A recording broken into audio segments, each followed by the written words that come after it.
probably wait it's officially 11 o'clock. Okay.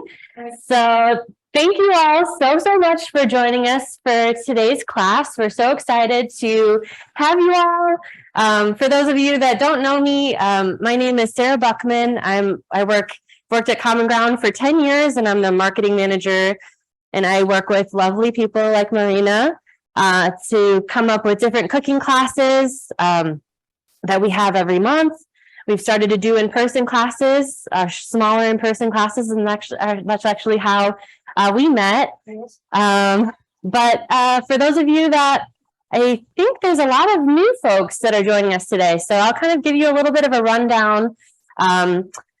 So we do virtual cooking classes with a meal kit every month, featuring different amazing home cooks that are interested in sharing their cultural cuisine.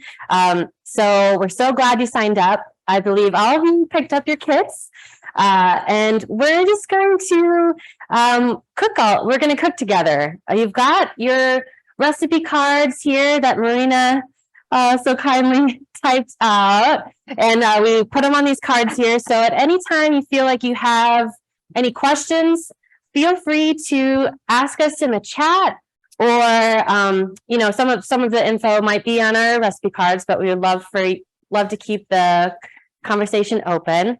I will also have my phone to get some close-ups, and I'll monitor the chat. But yeah, we're so excited to have you all today. I think there's a lot of folks that there's the few people that I've noticed that take almost all of our classes. So hi to all of you guys. And yeah, we're gonna get started. Hi, thanks so much. So first, I would love to welcome Marina K to the classroom. This is the first cooking class that we've done together. So I'm really excited to have you here. And I knew by how passionate you were. You attended the in-person Taste of Japan class, and we kind of got our plans and brainstorming about maybe doing a class together. So I'm really happy that you've come here today, and we've got so many people that are really interested in learning from you. And yeah, would you be willing to tell them a little bit about yourself? Thank you. So I am Ukrainian, but I also lived in Russia. And as almost everyone, I have connections in Ukraine and in Russia. And with this conflict and war going on right now, and Ukraine being on the minds of so many people. Yeah. I just, when I was attending your class, Sarah, I was like, what about Russian or Ukrainian food? and of course, it's just, yeah, I regret it that because I was so nervous about it, but I also feel that so many people, know about Borscht, for example. Yes. And everybody, what is that Borscht? Some of the people are asking me, so what's the difference between Russian food and Ukrainian food? And yeah, so I thought that maybe I should, step up and. Yeah, and I'm so glad you did. I'm so glad you did, because I was telling folks as we were packing the kits yesterday that I told you this too, that I've been really looking for Eastern European cuisine teachers, and so I'm really happy that you're here, and the menu is amazing. Could we kind of tell them what we're going to be making today? Okay, so we are going to do borscht, the mythical Russian food. Oh yeah, wait, Ukrainian food. It's I'm always going to be doing Russian and Ukrainian, because for me it was almost the same cuisine. Yeah. And there are of course differences between Ukraine and Russia. Right. But people were eating like very similar foods. Yeah. So right. that makes all the conflict that's going on right now even more. It's even crazier. Right. Such countries that are together for so many centuries. Yeah. Now are fighting each other.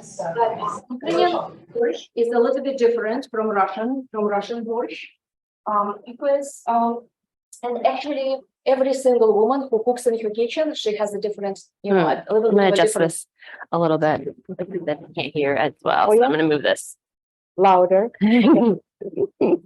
So there is a saying that however many women are in Russia or Ukraine, that's how many recipes are there. And I was when I was preparing for this love class, that. and I asked my friends, like, how do you cook borscht? And everybody would come up with some kind of little detail that they're changing about it. So we're cooking borscht, we're cooking buckwheat, which is such a staple of the Russian or Ukrainian cuisine. Yeah. You know, because and it's so good. You know, buckwheat is not eaten in the United States as much as Yes. and it's just such a great thing that has so many. It's super nutritive. Super nutritional. It has vitamins. It has protein. It has all kinds of magnesium and calcium and you know everything. Yes, we'll be using that all today. Is there folks that have cooked buckwheat or kasha? This is the roasted groats, I believe. Anybody cooked with buckwheat before?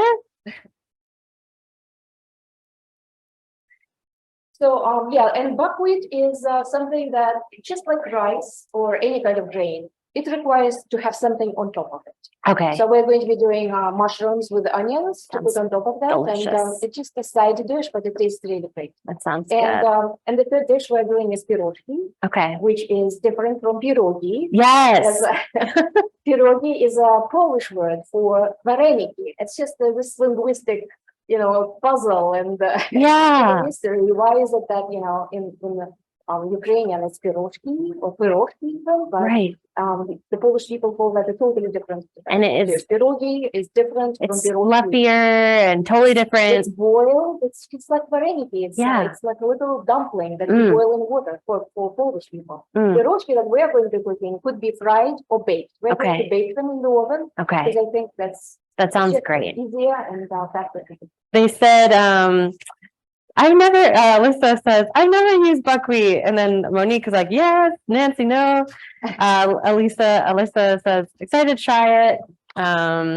Jake and Sam said, yes, it's delicious. So yeah, this will be really fun. Are there any questions before we start? Because we're gonna let you know everything that you're gonna need that we're gonna be working on, and we'll just repeat the steps so that everybody is on the same page. But yeah, any questions so far?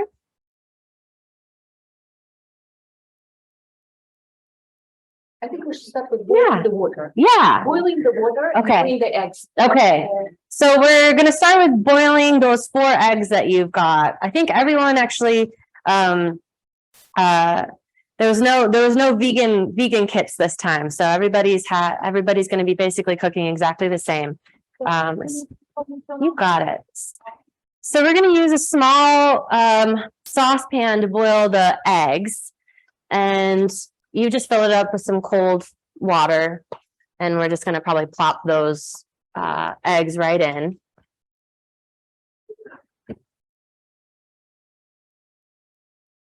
At high heat, or how do you do it? Yes. All the way high? Yes. We boil them. It's easier to boil if Okay, so ideally something with a lid. If you don't have one, that's okay, but ideally a small pan with a lid.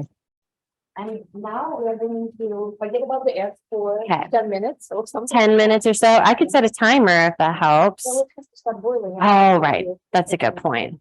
But while the eggs are boiling, we can start with shredding. I mean, dicing the onions, or sometimes I use a mandolin because it's kind of like faster and easier. Okay. And you can chop it after that. But if you don't have a mandolin, of course, you just dice the onion with a knife. So we'll do, since we have 3 onions, how many you're going to slice? You're just going to slice one and then dice the others? Yes, I think 1 onion will go into borscht. Okay, 1 onion for borscht. And it needs to be diced for that. And I'm going to start frying it on a medium, you know, right in the pan that we're going to put the borscht inside. You can just start frying it over there on a medium heat. And the other 2 onions will go into buckwheat, into mushrooms, and into cabbage to have the filling for the pirozshki. So we'll just do dicing and slicing the onions and putting them into those 2 pots. And then we're going to put borscht a little bit on the side, and then we'll pick up borscht cooking a little bit later in about maybe 20 minutes or so, something like that. That sounds great. So if you got your cutting board, I'm gonna get you a close up here. So we're just going to work on the first onion, dice it into like inch chunks, or Yeah, the onion. There, if you want to dice them, you just dice them like you always dice the onion. okay, And this will be for the borscht. the borscht. Like, into like small chunks like that. Okay, like half to quarter inch Yeah, dice. yeah. And if you don't have if the ending of the onion is a little bit rough, then you just use the knife and cut it like this. And we put a little bit of oil on the bottom of the borscht one. Okay, so we're gonna probably use all of the stove top today. So we're gonna have one kind of bigger pan for the borscht. Yes. And then we have kind of like a more shallow pan for the kasha or the buckwheat. Yes. And we are going to do cabbage also. So we're Okay, going to divide the onions later. okay, Because onions are the start of almost every meal okay. or any dish. So I'm just going to fry the onions here. Let me do the borscht first. You got it. Let me turn this on. So we're gonna do one chopped onion Into the borscht. into the borscht pot. You think on like medium heat, high heat? Yes. You got it. With a little bit, probably like a teaspoon of olive oil for that. Yeah. Tablespoon. Like a tablespoon. And then, yeah, we're finishing up the last part of that onion. There was a question about the boiled water. Rachel said, eggs in the water while it's cold or once it's boiling? You can do both, but if you it's studying the boiler now. If you put them in the boiling water, sometimes they crack because it's just a difference of temperature will make them crack. So I think it's easier to put them in the cold water. Yes, put them straight in. Yes.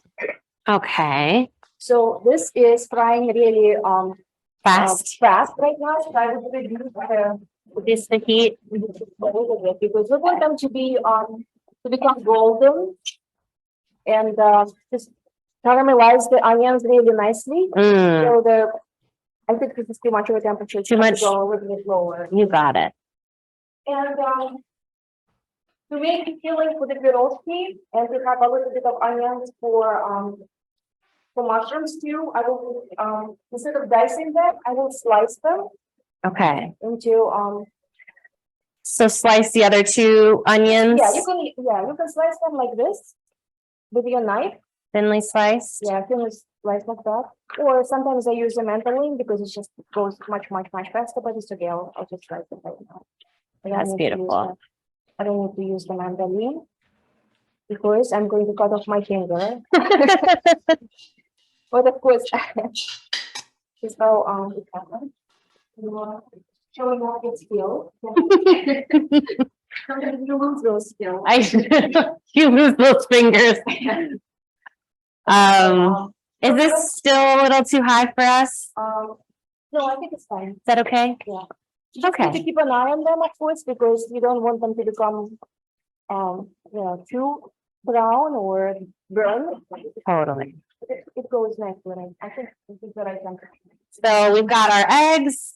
Our eggs are coming to a boil. Our stovetop sometimes is quicker than yours. So wait in, just start on your eggs in that cold water, bring it to a boil. And then we've got our borscht pan with one onion that's diced. Yeah. I'm only doing it because I want to, and I want to put that borscht aside a little bit, just because since we're, spending so much time doing onions, I decided to do onions also. Yeah, that makes sense. And then you want this one to be on? Yes. So, You got it. about the same temperature and like that one. onions. Okay. Frying the onions is really important. Because I remember how I was eating something when I was a child, and there would be a piece of slimy onion floating in the soup. That's not what we don't want to have slimy onions. No We want to slimy. make them, yeah. Want to make them it's boiling. Nice. So after this, we can do 8 minutes. 8 minutes boiling once, and then keep it boiling. Yes. Keep it boiling. Okay. So keep Make the reduce the dose or else we'll be splashing it out. totally. But it has to keep boiling for 8 minutes, and then we'll give the eggs. So 8 minutes for once the eggs start to boil, and then we're just slicing the other 2 onions. How hot for onions? Tony, we're just gonna do a medium heat. Yeah, medium heat for onions, and keep an eye on them because they have to become nice and caramelized, but they don't burn them. Because I've done it a few times. Let's see. So, Jaden, sorry if you didn't get celery. We gave everybody 2 stalks, just 2 stalks like this. But if somehow we skipped yours, I'm so sorry about that. Well, actually, celery is not something that goes into traditional Ukrainian borscht. Okay.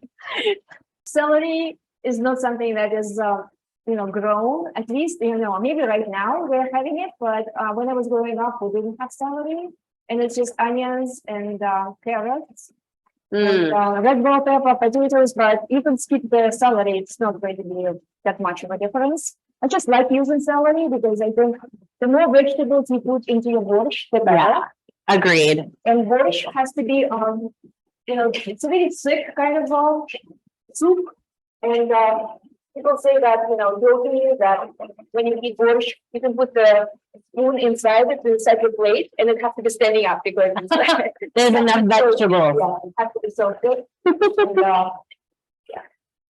So we're just frying our onions. There was a question about whether or not we should chop the potatoes first, but we're just starting with the onions. No, potatoes will go into soup later. Is this burning a little bit? We can turn it down.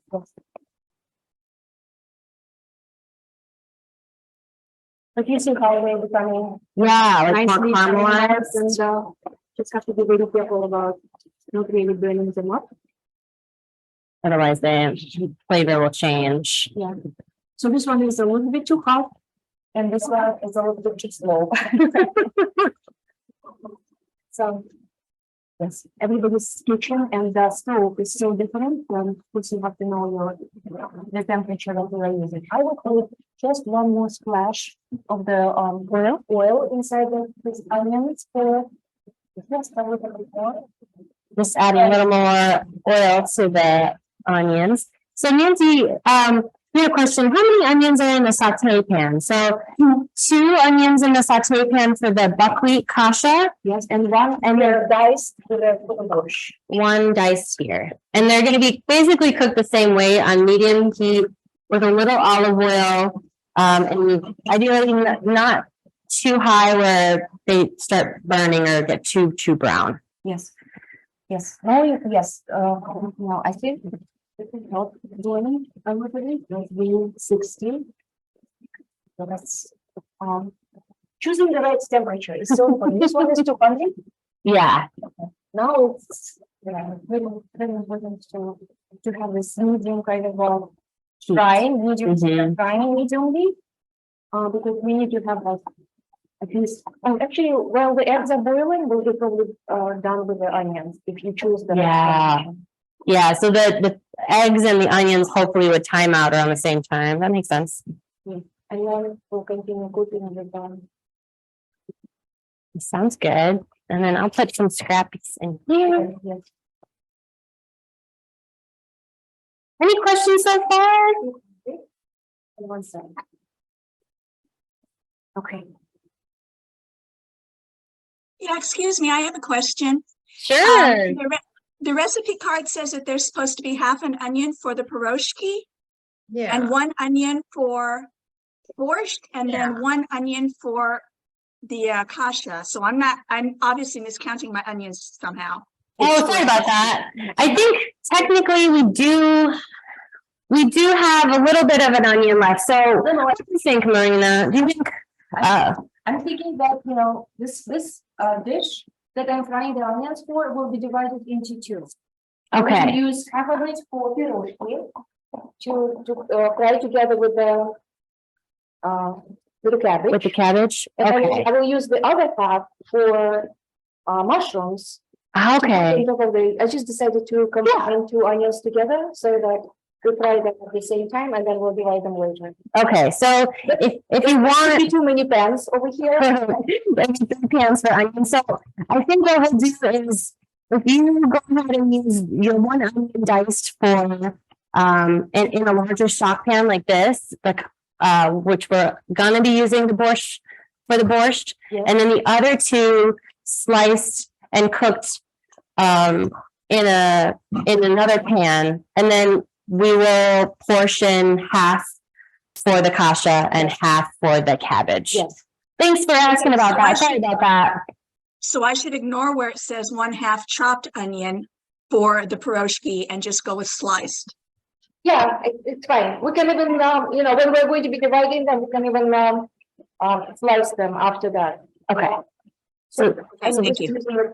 it's confusing because but I wanted to have a little bit less, you know, fewer pots over here because we're only frying the onions once instead of frying them 3 times in a row. Totally. For borscht, For different dishes. for different dishes. Okay. So if they had saved a portion of their onion, they can chop that and add it to their. To the mushrooms, we're going to be frying also Okay. at a later step. Yeah. We're going to do the mushrooms and we're going to do the cabbage also fried. So I'm sorry. I'm still confused about the onions. I put chopped onions in the pot. I put a half an onion of chopped up in the borscht pot.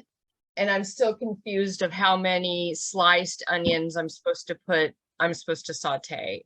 So we'll do 2 onions sliced here, yes, for the saute, Okay. and then the other onion will just be diced in the borscht pot. Sorry about That that. was a half onion. in the borscht. Did I write Yeah. half an onion? Let's double check.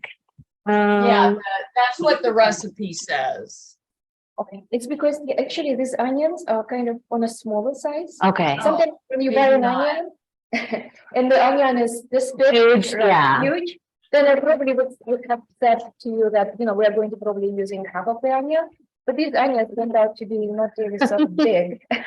So I think either way, if you want to go with your half onion, you can just do that, or if you want to chop whatever one that you were short on, you can chop and add in with your onion pot. So technically we've got 2 pans, 2 onions sliced and sauteed here, and just 1 onion for the borscht dice.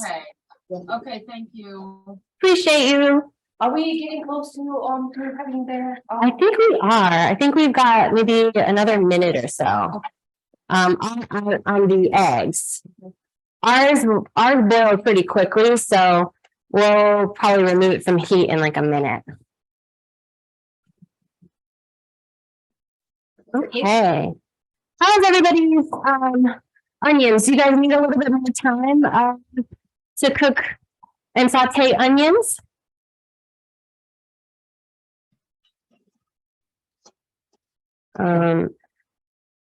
Polly says, it looks like the onions for the kasha and pirozhkis are cooked in the same way. Yep, you got that. And then Rachel says, need some to add to onion confusion, but I already cooked the 2 sliced onions. I have them set aside. Yes, if you want to start sauteing your 2 sliced onions in a separate pan with a little bit of olive oil on medium heat, you can do that, Rachel. Okay. So we are going to continue with the onion here because it's going really, really slow. Okay. But these onions here on this board, for some reason They look like we like it. Yeah. yes, they're faster, maybe because of the surface, I Okay. don't know. So I'm going to remove half of them, and put them aside for the mushrooms, for example. Okay. And I will leave the other half here and fry them together with the cabbage, and we're going to do the filling for the pirozhki and put the pirozhki into the Oven. in the oven and start baking them. Okay. So So you just, here's, I'm just you took half out of the sauteed sliced onions, put them aside. put them aside. We're going to do them together with mushrooms, maybe in about 15 minutes or so. And we're going to put cabbage here and fry it also for not for a very long time, to make a filling for the pirozhki. Yeah, that sounds good. So some of you guys had smaller cabbage heads and some of you had there were huge cabbages, so we cut them in half. So how much cabbage will they be cooking all the cabbage down? Their entire cabbage I would for this dish? This is a very big one, so I would say a third of it probably. Okay, a third of the A cabbage. third of the cabbage, yes. Okay, Yes, I will put eggs into the cold water right now, okay. so that they are easy to peel. We'll peel them and add them to the. So when your eggs are done, I think it was 8 minutes after it started boiling. We'll remove it from heat and we're just gonna put it in cold water. And we're going to start with the cabbage. And of course, as the sizes are different for all the cabbages and onions, you just have to, have an approximate, amount. But I would do maybe. Jake had it. There's a couple questions. Jake said, do we need an ice bath for when the eggs are done or just remove them and let them sit? So I think just some cold water. If you dump out the hot water and put it, kind of refill it with cold water. If you have ice, we don't, but they could It's just cold water will be just just fine. cold water.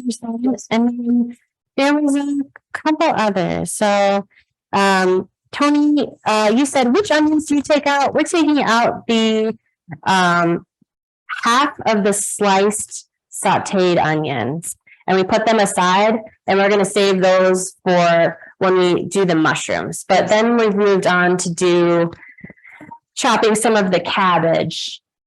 So you're using probably about a third to a half of your cabbage, I would say. Yeah, I would say this will be a good amount, and the rest of it will go into borscht. Okay. So So remove the outer leaves of the cabbage that are a little bit maybe they need to be cleaned up, and the rest of it you either slice it really thinly, just in about the same way as you were slicing the onions. Okay. In the same kind of or I use the mandolin sometimes, and it's just faster if you have a mandolin at home, but just slicing the cabbage like this. And then Jaden Ned says, potato question, chop first or boil first?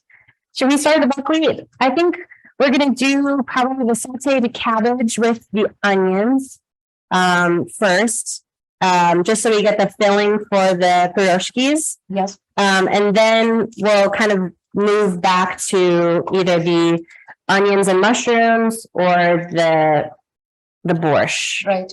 So maybe hold off on the buckwheat. Buckwheat really is not you don't have to cook the buckwheat. It's you put boiling water into buckwheat into a pot. Okay. Sometimes I just leave it for 20 minutes or half an hour without even boiling it. The buckwheat absorbs the water. And if I have an oven going, for example, for something, I would just put the whole pot with this water into the oven. And it just sits there somewhere on the side. Just kind of slowly cooking, braising or something. All you have to do is for the buckwheat is let it absorb the water, and the ratio is 1 cup of buckwheat to 2 cups of boiling water, and that's it. You can forget about it. Okay. It's cooking. So we are going to, we are adding this. Monique said, did you use garlic yet? So it will go into borscht. The garlic will go into borscht and not with the cabbage right now. No, So we just did onions. We just did onions and then we did boiled eggs. And now we're slicing the Sorry, cashew thin. I have a question, and for some reason, I'm not able to use the chat box. So Oh. I'm sorry to keep breaking in. No, Am I hearing that I'm supposed to be soaking my buckwheat? Right now we're just we haven't gotten to the buckwheat stage yet. So if you want, you can hold off. Okay, I'm just having a little bit of trouble following which part of which recipe we're on. Totally. So we're on the cabbage. We're making the cabbage for the Pirozshki. So that will be the filling that we'll end up stuffing into the dough. So right now we're just cutting up half of the cabbage thinly and putting it in with the sliced sauteed onions. Okay, so that's just general buckwheat talk. That's not, you need to be doing this with your buckwheat. Yeah, we're not on buckwheat yet. no. Okay, thank you. You don't have to soak the buckwheat. Just, the boiled water will go into it, and we'll do it in 15 minutes when the Pirozshki are going to be done. I want to put Pirozshki in the oven so that they start baking, and then at least with one of them we're going to be just waiting for the result. Yeah. So we slice the cabbage and put it into the onions, and this is our filling together with the eggs. It will be done. I love the idea of the boiled eggs with the sauteed cabbage. I think it will add a really nice savory filling. Yes, no, it's such a and you can add almost anything inside the Pirozshki. People use cottage cheese. People use both like mashed potatoes with the mushrooms. There are all kinds of different fillings. Even the sweet filling, you can do jam with the berries. Wow, yummy. Pirozshki could be, it's a street food. Mm-hmm. It costs 5 cents to buy it in the street. And people put inside the meat, of course. Okay, yeah. Like what kind of meat? Ground beef or Ground beef, yes. I think it's pre-cooked before.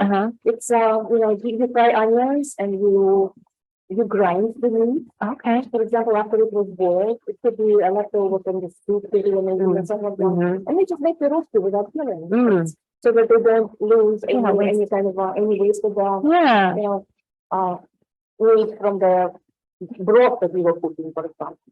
Yeah, so fillings for the Pirozshki could be absolutely all kinds of different things.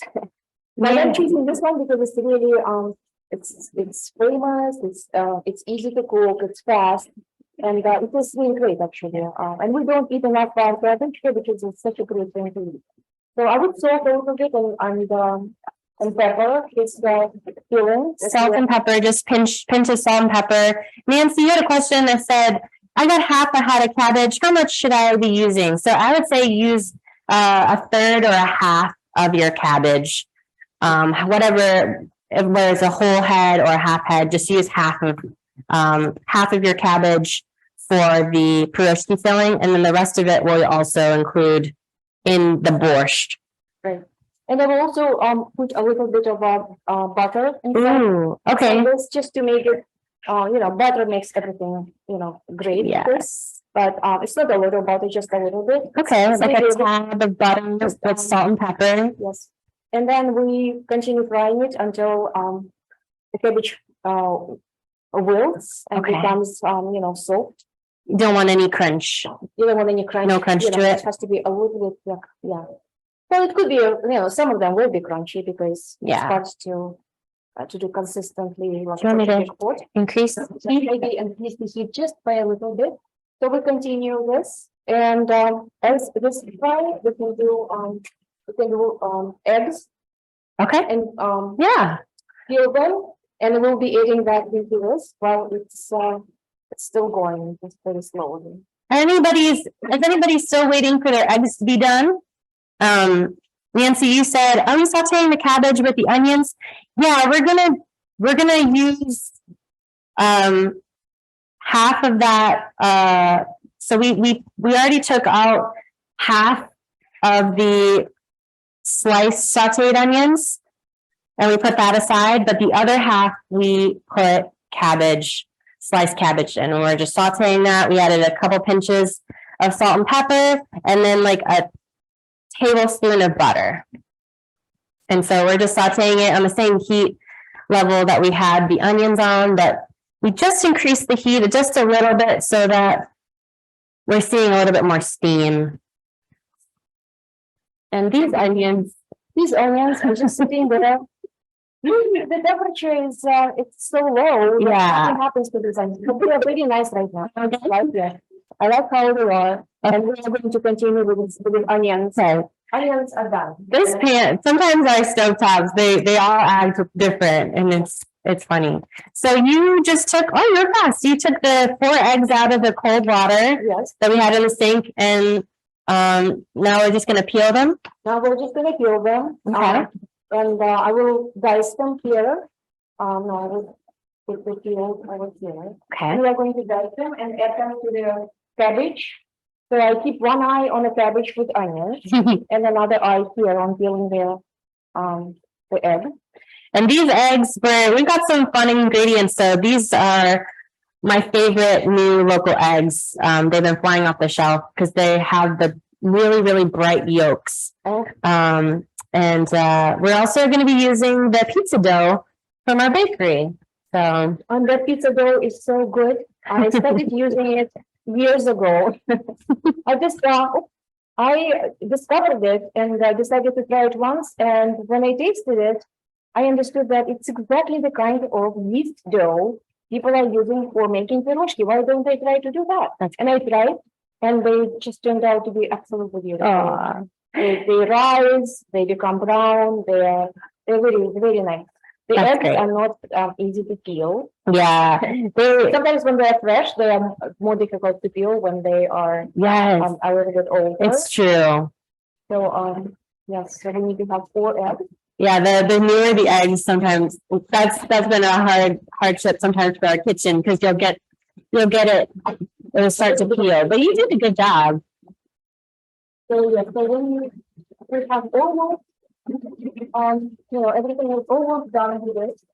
And we're just going to be adding to the eggs and our peeling will be done. Jake, you had a question, said cabbage in both pot and saute pan? No, just in the saute pan. We're just gonna do the slight half to a third of your cabbage into the sliced onions.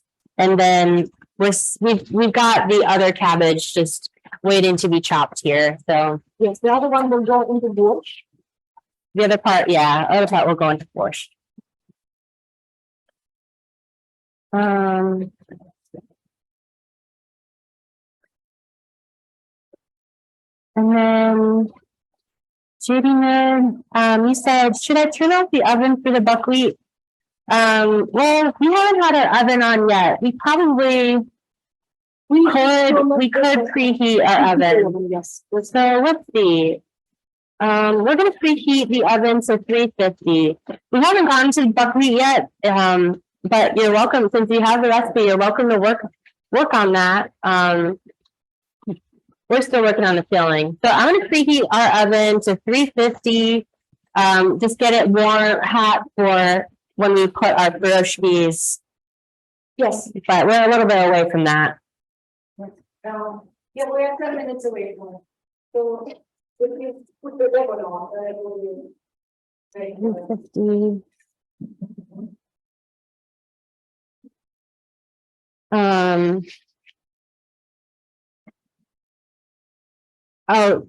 JD Mid says, should I turn, the recipe says 325 for buckwheat. I think maybe once, For the buckwheat? yeah. What do you mean? Bake it inside the oven? Did I say that? Oh, you know what? I'm sorry. We initially had that first. So if everybody goes to their kasha recipe, we're not there just yet, but we did have a note that says roast buckwheat groats if needed. Oh, yeah, that's Um, gonna be roasting it. But they're already roasted. I found some pre-roasted, so we'll just skip that. We are not gonna be roasting the buckwheat. Yeah, So, it's done. And if you see, because it's brown, yes, it's already done. yes, It roasts like coffee does. Yeah. It's much lighter in color usually when Mhm. it's raw. But Uh-huh. this one is not raw. This one is already done, so we don't need to do that. and this is organic roasted buckwheat. We typically have our farmers grow it, but they said that last year was a bad season for buckwheat, so we ended up having to go elsewhere. So we'll get to that part with the buckwheat, but for right now, just preheat your oven to 350 for the Pirozshkis. Keep an eye on your sauteed cabbage. If your diced onions in the other pot with the larger pot are, It's probably, we can put it, turn it off and turn it off. Yes, Turn it off when they're nice and browned. yes. That was for the borscht, for the diced onion. Yes, and I'm going to turn off this oven because I You think got it. the cabbage is already Okay. nicely Yeah. done, and it's soft. You can see how soft it is. Mm-hmm. And we're just going to put it into a separate bowl and add eggs to it, and that will be our filling for the pirozhki. That sounds great. And it smells good, right? Oh, it smells so good. The butter. Just 1 spoon of butter, but it just makes all the difference. It's and the caramelized onions and the Cabbage is cabbage better also than that. and becoming brown. That it just tastes really good. So you were quick. You peeled all your I feel eggs. and then we're going to be adding it to this to the filling for the pirozhki. And I will show you how to make the pirozhki, and we'll put them inside the oven. So yeah, our cabbage is done. Your cabbage might need a little bit more time. So just cook it until it's wilted and kind of caramelized and smelling nice. And then you just put it in a big bowl, and we'll use that same bowl to add the eggs. Yes. How's everybody else's cabbage going? It has to be salty, just so you don't add enough salt. Can I and then try? it becomes a bit definitely we should try it so that it becomes That's so sweet. I noticed it's so sweet. I think caramelization Mhm. makes all the vegetables sweeter, Mhm. and it's just this cabbage just tastes really good. Yum. We are probably going to have even leftovers Okay. because depending on how much fill and how much it's vegetables, Yeah. we might have a little bit of leftovers here, but those are really quickly eaten. Yeah. It just tastes good. Yeah. It's true. It's got the feeling it could be like a side dish for. Yeah. So I'm just going to chop the onions. I know, right? Yes, I know. Isn't it right?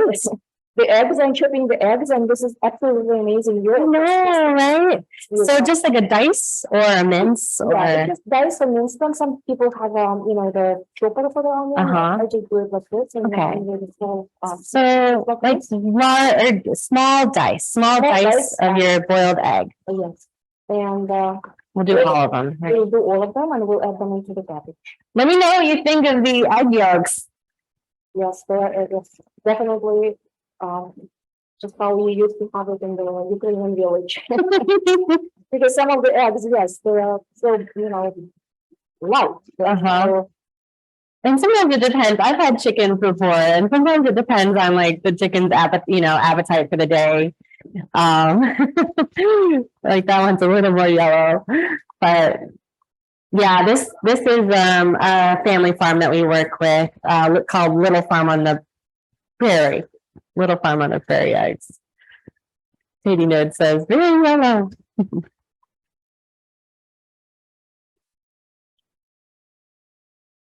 So almost done, This is great. and we'll be moving on to making pirozhki. Mhm. Does your oven make a sound when it's done, or it's done? Our oven is always a little bit faster because it's so small that it should be probably at the temperature. Actually, no, it does have a little light here that I notice that's on. So when that goes off, it will be up to temp. So I'm just going to add, all the chopped eggs into the sauteed cabbage with onions and mix it together. And this will be our filling, and it is done. Yum. Well, you should tell them a little bit about the big dinner that you helped with. Oh, yes. It was a Ukrainian Philharmonic Orchestra that came to the university at the Crown Center, and there was a concert there. And it was such a beautiful, Was it good? amazing performance, and so touching, and people were like ovation and standing. And Standing ovation. But what happened is that there was the university helps organizing dinners for the orchestra before, they have a rehearsal. Oh, And then yeah. we eat something, and then they go and perform. Nice. So my friend Masha and I, we cooked the dinner for 70 people, and one of those dishes was borscht. Nice. You can imagine, we cooked them in 3 different pots, 3 different huge pots of borscht, and then we combined them all together, and then That's- brought them over to the university. People were super excited, Yeah. and so touched that they had such familiar and nice Mhm. foods to eat instead of eating on the road is probably very, very difficult. Yeah. Did any of you go to the Ukrainian orchestra? It was really nice. I like that kind. Yeah, it was what was it? Philharmonic, the Philharmonic Orchestra. Okay. Kelly says, I just tasted the filling. It's fantastic. It's fantastic. Oh, good. It's a simple thing to do, just frying the organs, but it's just great. Mm. So what I'm going to do is move on to using this dough Yeah. and just smell this. It's just such a nice beautiful dough. Mhm. It would take me 2 hours to make this dough, like mixing everything together and let the yeast rise, and then you put it down, and then it rises again. Yeah. They use that. And you need to have a right temperature for the Right. to be sitting inside, and this one is already done for us, and it's just absolutely amazing. And if you ever wanted to use this dough, our bakery makes it all the time. It's actually going to be on sale this next week, but it's found in our freezer section. So Even frozen, if you take it out of the refrigerator and you cook, let it yeah, flour, and then you use it after that. It's still great. It doesn't spoil the dough at all. So I will use just a little bit of flour so that we don't, get so sticky. so flour is one thing that we didn't end up putting in your kit. I'm sorry about that. You need to have a spoon, and if you don't have flour, cornmeal. Cornmeal or flour. Sometimes people even use like olive oil on their Okay. because when you put it on your hands, then it doesn't stop sticking to your hands. Okay, the that makes dough. So sense. You just use whatever you have at home, but if you have flour, that will be So easier. just a little dusting of flour Dusting on the of- outside, Yep. olive oil or cornmeal, whatever you've got. Just prevent it from sticking. Now we're going to be dividing this dough Okay. into small pieces. Okay. And I would do, all of them are going to be just a little bit different, but the dough is really so stretchy and so forgiving that Okay. you don't have to worry about be completely exact about it. I would say that this little, So you divided it long ways in half, yeah, and then and then we're going to just do, like, for example, 4 Pirozshki out of this one, okay. out of this thing, and divide them approximately. And then we're just Dumpling sizes. yes. Yeah. And so this is it. We're going to use the filling, and we're going to take the dough, Okay. and you can use your hands to form the round, or if you want, you can use any kind of round object. Actually, forgot to bring the Like a rolling pin. rolling pin. Yeah, it could be anything. It could be a bottle. Totally. It could be anything round. Let's see. You can even use your I'm hands. sorry, but could you explain what you're doing, what we're supposed to do with the pizza dough again, please? I didn't catch that. Like, how are we supposed to do that? Sure. So, I think take your pizza dough out of the bag, and then if you have flour or cornmeal or olive oil, just coat the outside a little bit, and then you kind of just cut the dough straight down the middle, And then I feel like you're gonna be making like eight cuts Yes, to like small little dumplings. And then you're gonna press it out with your hands so they're flat like little pizzas. but yes, little round pizza. Or if you have a rolling pin, it's just going to make it a little bit faster if you roll them up Okay, like this a little bit that looks nice. to make them they don't have to be perfectly round, or they could be like uneven in shape, but it stretches and it will stretch in our hands. So this is how you form approximately a round dough, a piece of dough like this, and then you put something inside, which is our cabbage. How much filling do you think you would put in there? I would You'll just see. I would use like this amount, and I will press it down. Okay. like this. Just a minute. Yeah, please. So we need 8 total pieces of dough, sort of equal size? Yes, Yeah, and then flatten them out until they look like almost like little tortillas, little pizzas. And then you've got like kind of a generous spoonful of filling that you're just placing in the middle. Maybe, yeah, but if you had a chance to put flour on the outside, that will probably help it from keeping it sticking. Okay, we just need a little bit of time to catch up. Sure. We can slow down a little bit.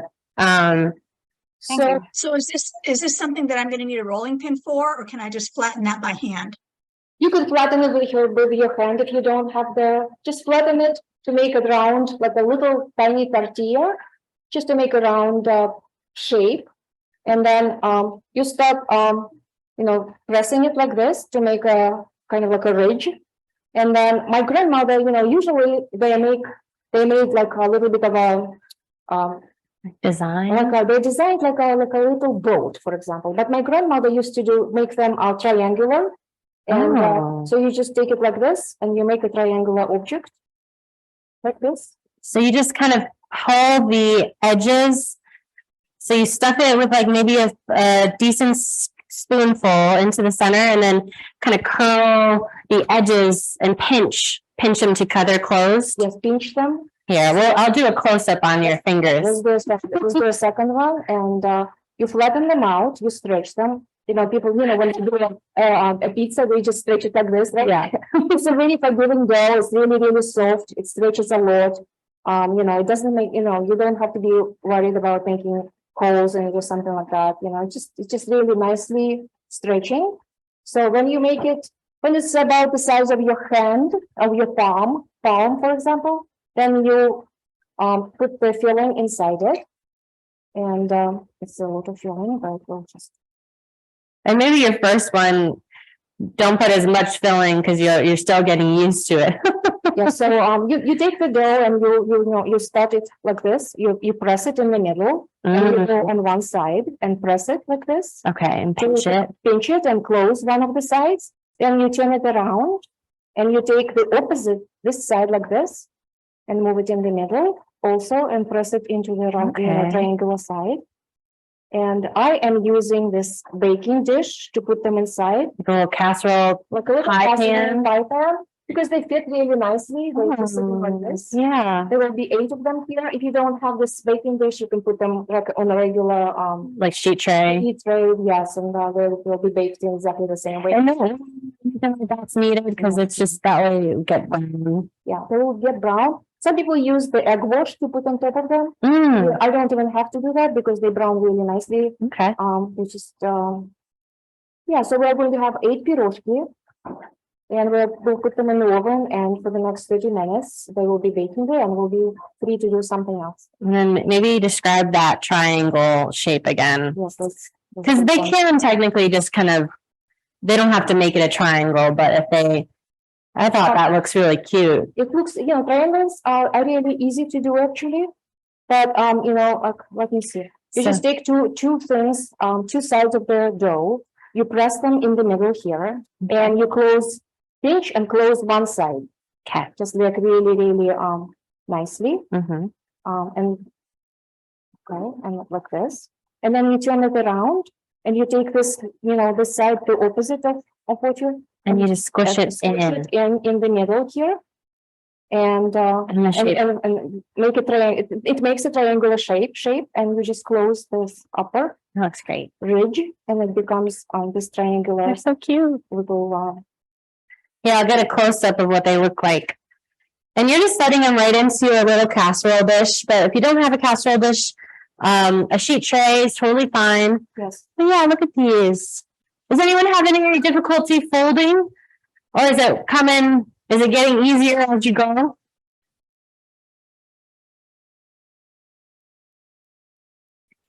I think the hardest part for me sometimes is the filling will stick out. And Yes, but, so doing your best.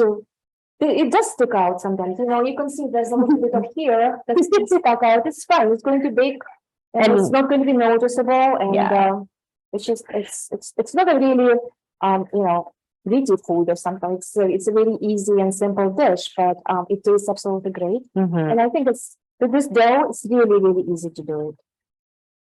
So we close one side. That's great. We turn it around, and we bake the opposite side. Put it in the middle, and you close this again.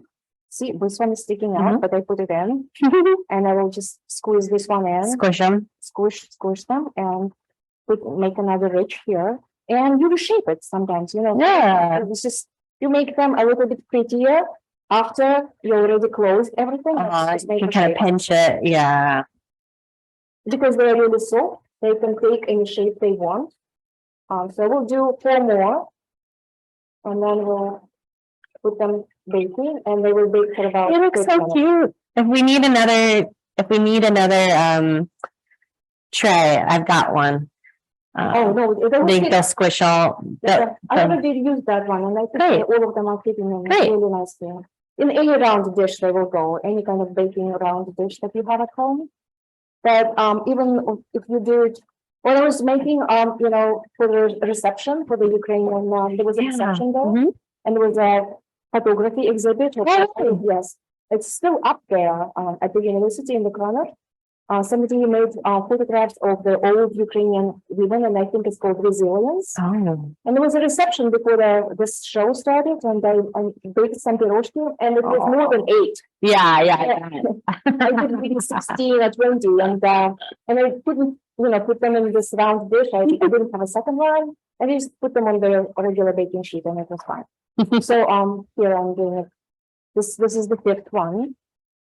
And I see that we'll have like a lot of the cabbage left, but it depends how tightly you can squeeze, the filling. The more filling you have in the pirozhki, the tastier it is. It's you just need to not be afraid of sticking as much filling inside the pirozhki as possible.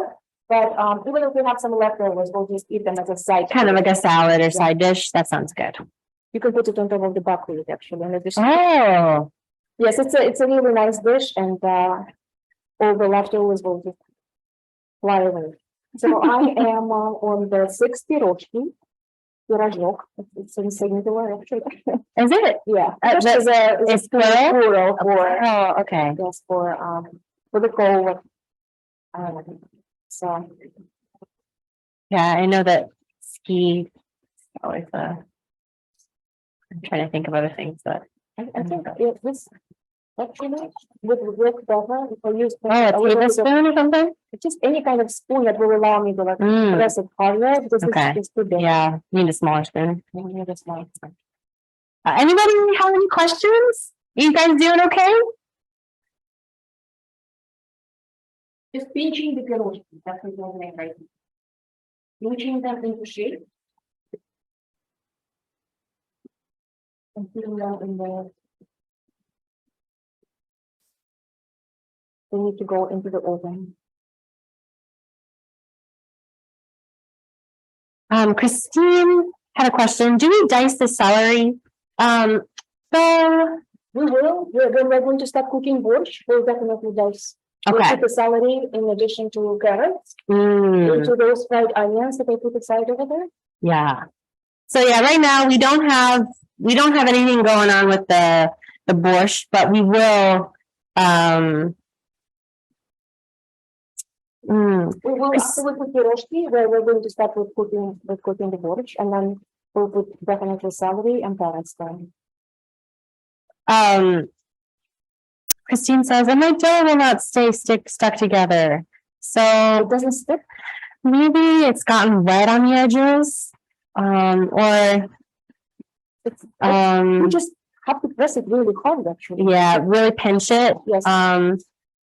Maybe sometimes I pull and stretch from the outside because it's a little bit more tacky.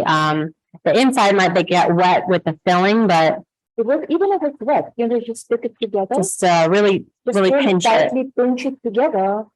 And it will stick because I don't know, it's a sticky dough actually. So just Maybe keep pinching keep if you can.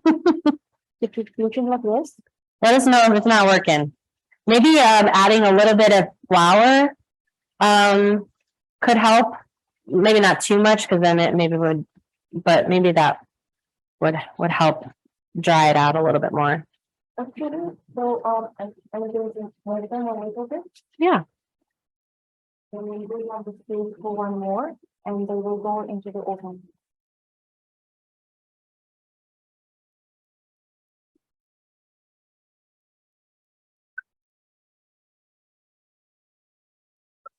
Okay. I will make the last one. I don't know how I'm going to do it there, but I will make the last one like traditional shape of it, just to show you how. Okay. It's usually they are done like a bowl. Okay. Like this kind of actually like just like those Pirozshki or something like that. Uh-huh. We just you do it like this. I think the triangular shape that my grandmother used was it's kind of like trickier, but you just make it like this. Yeah. And Okay. then you just put it like this and you squeeze it like Oh, that's what you do. Okay, so you kind of made it a dumpling, but then you squished it. you squeezed it to make it like a little boat shape. Oh, that's cute. So you can do that shape also. It's much easier to do. Just make this round. Mhm. Like pinch over side over edge, Yeah. and then you don't be afraid to squeeze it like this Mhm. and make it like round like that. And then are you for those that have a dish that's maybe a different size, is it fine if they stick together? Because as they grow, they'll just kind of tear them apart. They're on about, yes, they'll be of course growing when they're baking. Yes. And then they combine together into this beautiful dish, and then we'll just when they become warm, we can just stick them, unstick them from each other. Okay, So so this goes into the oven for 30 minutes. 30 minutes, and ours might take a little bit less time. Or So yeah, up is good. We'll keep an eye on it. But I'll put a timer for 15 minutes to see how it is. So your recipe says 30 minutes or so, at 350 At at the regular oven, usually it's about half an hour. about a half hour. And so what are they looking for at the end? They're kind of looking for what color brown? Just tan, light. It's just I'll show you, but it will be like Okay, the color of the cabinet. it's all over the cabinet. Yes, it's a light brown color or something like that. How is everybody doing? Are you still working on your Pirozshkis? Let us know where you're at.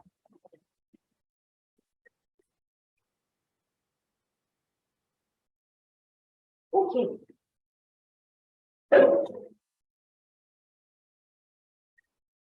So folks said, in the oven. Sherry says, no, I'm not done yet. Need another 2 minutes. You got it.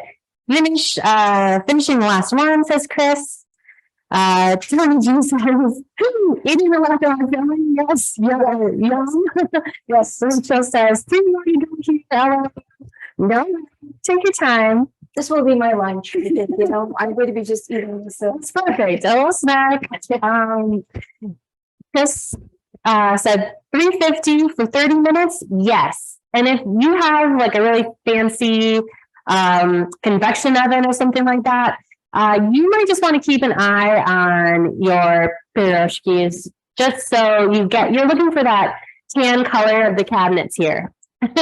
Yes, light brown color. Light brown. So each oven is different. So now that we got rid of those Pirozshki, and they're going to be there for 30 minutes or so, we can continue with the borscht. Okay. And we already fried the onions before. I just wanted to speed up this whole process because, Yeah. but of course, you cook every single dish separately. You can in your kitchen. I just Mhm. three That separate makes sense. meals. You know, Yeah. to combine that and Onions are onions the that take start. the longest, and Yeah. you just need to spend 15 minutes just frying them to make them golden, and they're very nice here. Yeah. Very nice color. So we're going back to our soup pot with the diced onion. Amy says, in the oven, anything we can chop as prep for now? Yeah, I think we're gonna start by washing our Russian celery, and celery and carrots. And we will go in our soup with the, yeah, and we can turn on the soups to make it start going a little bit. So yeah, we're turning on the heat back on for the onions, and then we're gonna prep our carrots and celery. Those that are still working on the Pirozhkis, It's okay. take your time. Yes, we're on. It's borscht. Borscht is also, we're going to put all the vegetables inside, and we're going to let it try, start it on the medium heat, and then we'll be boiling and cooking everything together. And we'll have some free time, and then we'll do mushrooms and buckwheat after. That sounds great. So how big are we chopping the celery and the carrots? We are, Or you have a mandolin or? no, for the celery, we would just cut it in half, for example. Okay, cut it in half. Or if you have this very thick ending, then maybe you just cut it one more time. Cut it into thirds. Cut it into thirds. Okay, This one is not really thick, so we just cut it into half. okay, And then we'll dice it like this into, okay. like the tiny pieces, not really dicing it. Yeah, like in small small pieces like this. Yeah. And the carrots will be approximately the same size. So yeah, small dice for the celery and the carrots Yes. and potatoes, or potatoes usually bigger, Potatoes are usually a little bit bigger. a little bigger for potatoes. Yeah, we will move on to potatoes after we do tomato paste inside. Oh, yum. Yes, so Okay. we need to put the vegetables in. Okay. And actually garlic. Garlic, yeah. Garlic goes into the borscht. Yes. Okay, We need so- maybe two or three pieces of garlic, depending on what you. The garlic. So they started prepping their celery and carrots. Should they quickly change to garlic? Yes, let's change the garlic. Okay, Garlic has to go with onions. Let's so, put the celery separately. I think garlic has to go with onion. okay, so actually, guys, we're gonna go to the garlic. So you all have a head of garlic. And I think, how much? What do you call it? Mm, I don't use, garlic is a very personal thing. and Everybody 6 uses- cloves, it says minced or something like that, Yes, but depending on the size of them, of course, some of them are not really big, then you would do, 7 or 8. yeah. And I would just use this kind of, Mhm. here, maybe 6. Very medium size, and Okay. then we'll just have to, crush them so that I can clean them. And then we'll put, after the garlic, we'll put the celery and the carrots inside. So yeah, six cloves of garlic, or to your liking, Yes, mince them up. I love garlic. I could put 10 into I'm that. for that. Yes. Depends, of course, you don't want to put only garlic, but I like a little Yeah, garlic. garlic's good and healthy. Yeah. Tony says, do different regions of Ukraine chop the borscht vegetables differently? I think everything about borscht is absolutely different. But some people dice, for example, the beets. Yeah. Some people shred them. Some people Okay. dice them. Some people boil them separately and then do it. I'm going to do everything in one pot Okay. because I think that's it's just easier. Yeah. But people do all kinds of different things. Mhm. But the size of how you cut the vegetables is I don't know, it's depends on, you know, each woman who, or a man who is cooking, it's your personal preference, actually. And this is the smaller, it usually makes it cook quicker. So if you have like all day and you want to just stew it, and how has that been traditional where people just, is it usually a quicker soup or is it something that could just stew for a long time? Well, you know, the final, you know, what the beginning of any borscht, of course, is the broth. Yeah. And originally and traditionally, it's made with meat. Yeah. And so you make that broth for a long, long time. Mm. But because I'm skipping that step and I'm doing a vegetarian borscht, the whole borscht will cook maybe 30 minutes. Okay. You know, something Yeah. like that. Because we only have vegetables to boil. Yeah. And then you know, and then actually the more borscht sits, the better it's going to become. Mhm. So it's Sometimes even, dish. yeah. The broth before that takes 2 hours or maybe Okay. even 3. Oh man. Because you do it with you use bowls and you use meat and, you know, all kinds of vegetables. You make a really thick and very nice broth. That But- sounds delicious. Yes, but I prefer to have a vegetarian dish because I don't eat meat as much. Yeah. Yeah.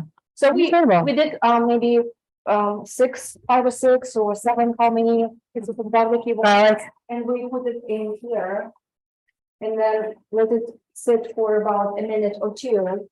And then I will move on to celery and carrots. Jake, you said, does the co-op only have the frozen dough or can I come get some thawed dough like 2 minutes after the classroom? Excuse. We don't have it always frozen. Sorry, Sam, or sorry, Jake. So you could make some tomorrow and come and grab some frozen dough. Yeah. So usually I use a peeler, but I lost it here. Oh, here, is it, or, No, hmm, it's okay, are you sure? use my knife. But we're going to cut the carrots. Here we go. I found it. About the same way as we cut Found it. the celery. Just in the. Oh, that smells good. Maybe it, Okay, so do you want me to stir it? yes, let's stir it Let's see. without. Hi. Okay. And I can remove it a little bit. So you don't want it to get browned, right? Yes. No burning. Yes, there's a little bit. We're burning a little bit because garlic requires only maybe 30 seconds. And we're just going to add. Okay. So all the celery, sorry to the person that we excluded your celery, I apologize, but we're just gonna put the celery in and the carrots. You're peeling the carrots, so if you feel like peeling them, feel free. Otherwise, they're organic, so what we usually say is organic roots are a lot, you know, totally fine to not peel. So roughly cook this carrot. Okay. And are we gonna use them all or how many? I would just use maybe, depending on the size, this is a very dependent on. So I would use, if they are small, I would use 3. There 3 or 4. It depends also on the size of The pan? on your pan and how much broth you are going to be putting inside. Okay. So we gave you a lot more carrots just because we had an enormous 50-pound bag of carrots that we just got. So if you feel like adding all of your carrots, you can, or you can, you know, use 3 or half of them. Whatever you feel. Yeah, if they're small, then you can just use all of them, actually. Rachel says, Rita, we meant to have a can of diced tomatoes and a can of tomato paste. Yes. I just noticed I have 2 cans of diced tomatoes. So we gave you a little bit more than we're going to need for this kit. So you already have a pre-portioned container of tomato paste. And then I believe, Marina, you said we're only going to use one of the big cans. So That will be 2 main tomatoes, yes.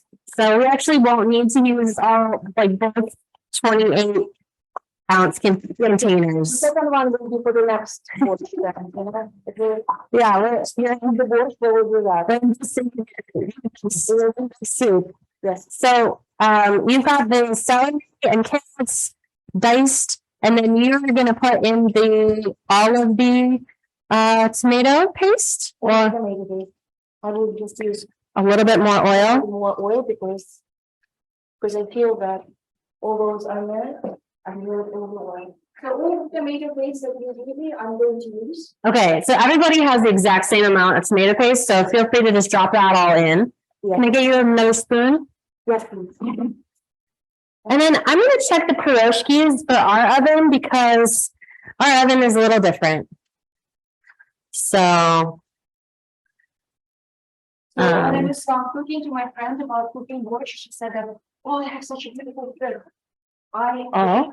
I take a separate frying pan. So people go to all kinds of different, you know, interesting deviations from the recipe. I just take a separate separate frying pan. uh-huh. And I take tomato paste and I shred the onions into that tomato paste. Ooh. And I fry it for 3 or 5 minutes. Ooh, just on its own. Just on its own, and then I add it, and that makes such a, so I'm like, why is it different from, it's burning again, Who can turn it down? do we cook on different? If you put it back on, it won't let me change it Okay. without, let's see. So yeah, people do all kinds of different things with the beets and the tomato paste, but then, you know, I like cooking everything in the same pot and frying the tomato paste. They are almost done. Almost? Yeah, I think we're all done. You can go over and keep going on the inside, to let them, Keep going. keep turn off the temperature and let them sit inside, Ooh, yeah. and they will hold by themselves. Because I think they already have a nice color. Now look at these beauties. Yes. So ours are the color of our cabinets. Well, yes, but if the temperature is off and you let them sit, they won't burn anymore. Okay. Keep an eye on that. I love that idea. Yes. So yeah, we just turned our oven off. Ours were quicker, so if your oven is a little bit faster, just take a look. And then maybe increase it again. Okay, so now we are going to be adding to this after we fried the tomato paste, which also it has to be a little bit caramelized. Okay. So then we're going to be adding all the vegetables one by one by one, and Okay. we have to put them inside 1 cup or 2 cups of broth, depending on the size of the pot that you are using, and 1 can of tomatoes. Okay, so can of tomatoes. So the tomato paste has been kind of sauteing with the carrots, onion, garlic, and celery. We're gonna open that can of tomatoes. Just one of the cans of tomatoes that we're gonna use today. You don't need to use both. Any one, I can help. And then Also, I'm boiling the water to, if you have a broth that you need to mix together with water, then you know you need to have boiling water. Or sometimes people use the broth from the that has already somebody in the. it can help if you want. Let's see. Yeah, I forgot to bring my opener, and I don't know how to use this one. It's okay. You got Of it? course, all the can opens. Okay. Here it is. So we are adding a can of tomatoes here. And then we're going to add 1 cup or 2 cups of broth that we mix together with hot water. I think the broth usually is. Yeah, this one. so everyone has this is actually the better than bouillon. So some of you guys chose the vegetarian option, so we gave you the veggie broth. This is chicken This is bouillon. chicken bouillon it's fine actually, which Yeah, it doesn't make my soup vegetarian, but I'm not using meat. I like the chicken the bouillon. chicken, yeah. It tastes so good. So let me see. So we've got a kettle going with some water. If you don't have a kettle or don't feel like boiling your water, that's okay. You can have it hot. And were you planning just to scoop it out and put it in with let's see, I think we might have been using it for 2 different dishes. So let me just take I'll look. I don't think we use it for anything else. So I'm We just use going it to, some for the kasha. we do. It says a little bit of broth. Oh, you can, yes, of course, with any grain, if you use a broth for that, it makes it a little bit, yeah, we can use it for buckwheat also. So we're gonna do, 2 teaspoons and 2 cups of water.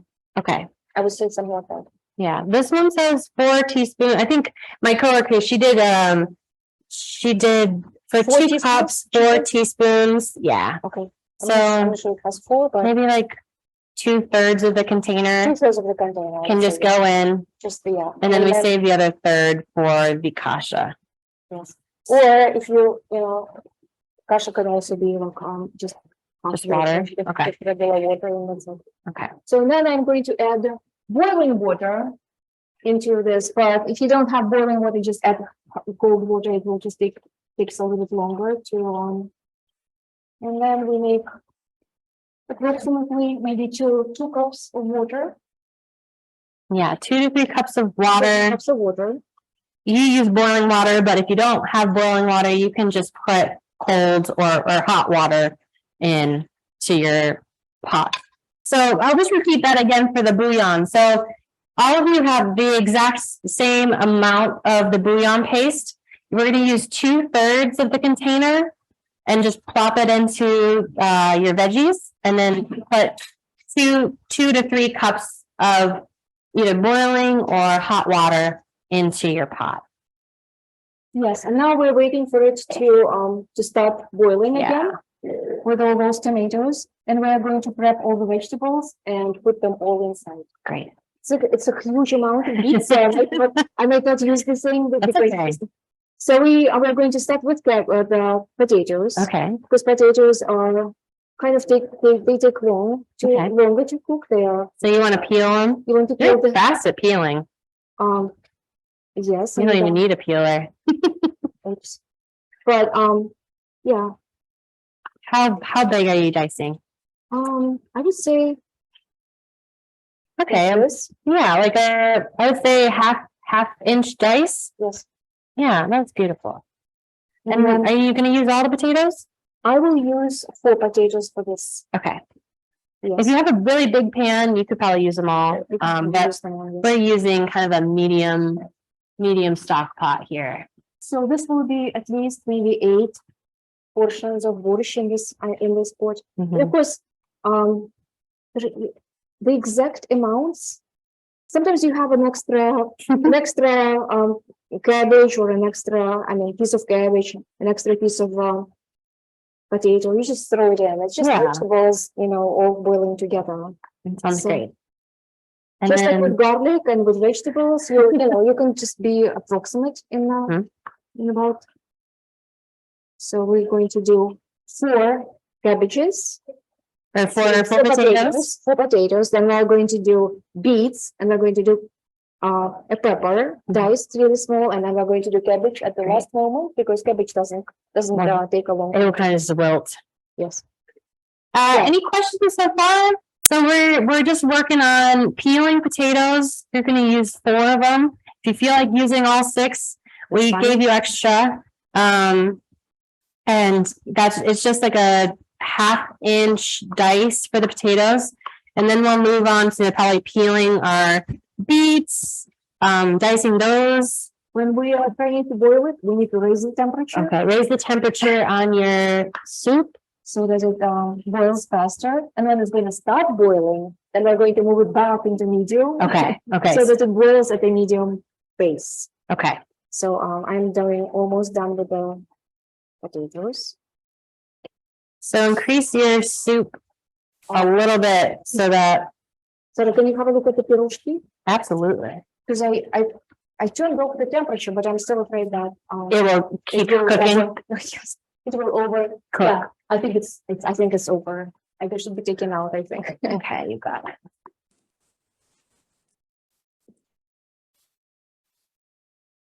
Good. Oh no, they're fine. They're okay? Yeah, they're okay. Put them Keep back. going? Yes. They're not really. Rachel, you had a question. Look good. Sorry, say that again?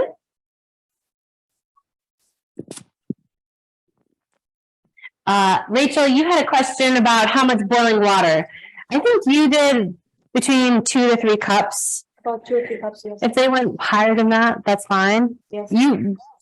We want some of the liquid to go above the vegetables. But not too much because we have a lot of vegetables to put still in there. So, So you need a decent amount of water, yes. Yeah, and we had that whole container, the whole can of tomatoes.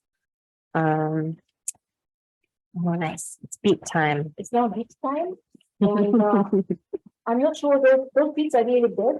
So I'm not sure I will use both of them. Okay, I will probably use this one. okay. The second one will also go into the second book of the next week. So you'll chop off the bottom and the top and then peel. And then you peel the sides. If they're Okay. really hard, you just peel it like this. Mhm, They're really, really soft. These the big ones. very big one. Also, if you have a smaller one, and there are all kinds of in different kinds of sizes, right? If you have a Mhm, smaller one, you need to have 2 or 3. With this big one, you only need 1. okay. So, yeah. It's, Most of them were about that same size, so I think you decide how much beet you want. If you want to add both, you just will have more leftovers for tonight, yes, as long as you have room in your pot. I feel like the roast smell already. Mhm. Okay, so I was with my soup here, but I will have to No, it's clean up. okay. Usually I clean up as I go, but now No, it's okay. And So- I can put them in our little compost. right, we have, we Yeah. can put all the vegetables here. So I used to have this shredder, and I use shredder, yes. Yeah. This is- Cool. I use the Are you gonna shredder shred for the- today? Yes, I'm gonna shred the beet. People cube them and Uh-huh. just cut them into, it's really tough. to cut. Yeah. So, it will take enormous amount of power and strength to be able to cut it. So I'm just using a shredder. Okay. I think this shredder works really fine. And these beets are going to make a beautiful color for the soup. Oh, Amy had a sweet suggestion. She said, and then you can take 1 beet and the leftover carrots and make a delicious grated salad. Yes. I love that. Right, so, I would say this beet is going to make us, at least maybe, a cup. Maybe a Mhm. cup and a half of, maybe even more of grated beets. But as always, the amounts are approximate. So it was very difficult for me to tell you the exact amount of garlic, the exact amount of onions. Yeah, that's okay. It's so let's read this. The beets are flying all over the place, including into your nose. I'll save your white shirt. I'm glad you're wearing an apron today. Yes. See how much? Oh, beautiful. Yes, it's a huge amount, but it will melt and disappear into the soup, and it will make a beautiful, beautiful color. Yeah. And beets are just so good for you. It's like that pigment is great, vitamins and good for your heart. And I'm tired of Grating. grating, so I'm just going to take a beet and I'm going to dice it into those small things. Totally. And just like with potatoes, for example, they will become soft and nice, and you won't regret eating them. So Whatever you don't want to grate, you can dice up. and you don't want to, Yeah. you don't want to do something to your fingers. You're dangerous, just slice a little bit of that. Look at how beautiful these colors are. So yes, so here it becomes nice red, Wow. full of vegetables, Yeah. borscht, and we still have a Pepper. pepper to add to it, and then cabbage. Yeah, as so well, it'll be squeeze into this pepper. That's how much cabbage we're going to put inside that. I already washed it, so I'm just going to dice it, and the pepper is not. In my Ukrainian family, we were always adding the pepper. oh But some people don't add the pepper. They just, I think it adds a little bit of the sweetness. yeah, Soup, and then I like these peppers, and like one of my favorite. me too. So I just dice them like in a very small, Yeah, just the Small dice like same this. dice as you've been doing. yeah, and We've got about half hour or so. yeah. So we'll have boiled water and we'll do buckwheat, right? Okay. We are going to be done, and then at the end, I will just put everything on the plate. You'll see how beautiful. Yeah. How's everyone doing? Let us know. I'm sure. So, we are doing everything at the same time because of it's just so many different dishes, right? We need to put them all together. Mhm. But of course, when you're cooking at home and you're not in a rush, you can just do one at a time, and it's just much easier to do. Totally. You don't cook three at the same time. So, Nancy says, I'm way behind. That's okay, Nancy. I'm sorry. Let us know if there's anything that we can do to help. But yeah, we're basically just gonna chop all these vegetables and put them into this brothy tomato soup and just let them cook. So there's no pressure. yeah, the vegetables are very forgiving. And, after we start boiling that borscht, it's just going to go on by itself for 15 or 20 minutes, and it's going to be done. Okay, 15 to 20 minutes of Because boiling. it's already going. Do you want me to lower the temp at all? Or is it It has to be medium, going to medium, temperature. okay? So once you notice it's kind of getting a little too, It's too boiling. if it's boiling too hard, Yeah, just into the medium temperature, so like, it steadily cooks, but not really, over boiling. mhm. So. Is that okay, like a simmer? Yes, this is nice. So we put the pepper inside, which will be nice and sweet and beautiful. Pretty. Yes, and now we are going to wash this later. Okay. And now we're just going to take the rest of our cabbage. Okay. Just all of these dishes kind of like go together. You see, we are using the cabbage and two of them, and the onions. Also go into like, all of them. So Yeah. you cook. Excuse me for just a moment. Yeah. Have the beets been added and how much? About how many cups?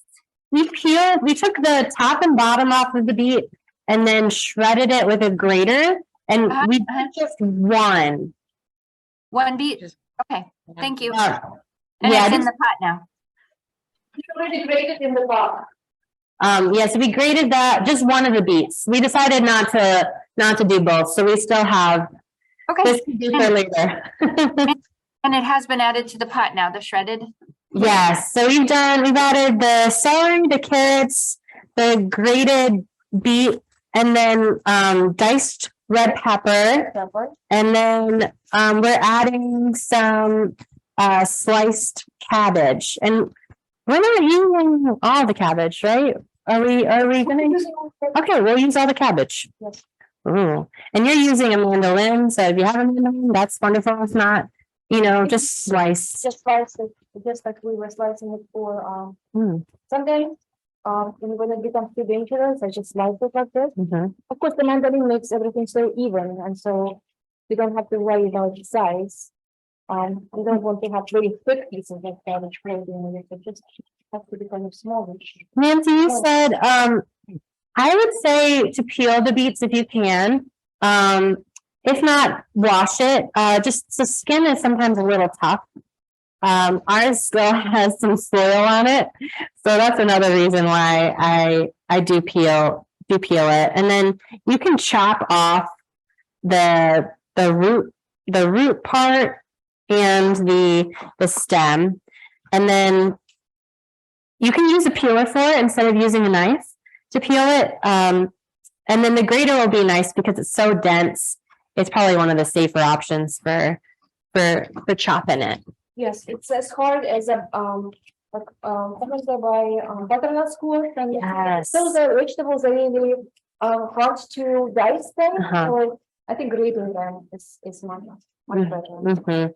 And the squash, for instance, it gets so slippery. Yes, so and again, what some people do is they boil them separate. For example, they boil them separately, Mhm. and then they shred them when they are already done. Okay. But as always, I'm trying to do everything in the same pot, and I think there's extra steps. They just Yeah. make so Extra dishes. extra dishes. Now look at this, amount of cabbage. We're just going to put everything inside. Our Mm. borscht is going to become super, so I'm overdoing the vegetables, but they're going to reduce, and particularly cabbage will reduce when it's boiling. So we need to, that's pretty much it. And we are going to put it inside, cover it Mhm. and let it go for Any maybe, salt?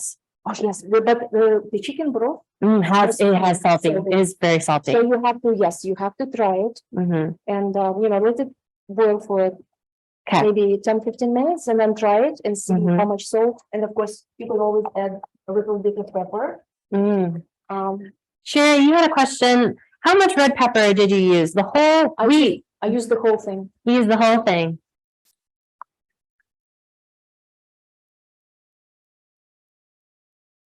And because you dice it small, in this red soup, you won't notice where that is, but it gives you a really nice additional sweetness and nice. I love how the potatoes have absorbed the beet juice, and so they look Everything like looks, yes, everything- beautiful.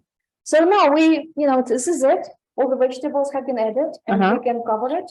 Okay. And let it go for maybe 10 or 15 minutes. So when everything is all chopped and you added the cabbage, just put it on a medium simmer and So the potatoes were first, so they are probably already half done.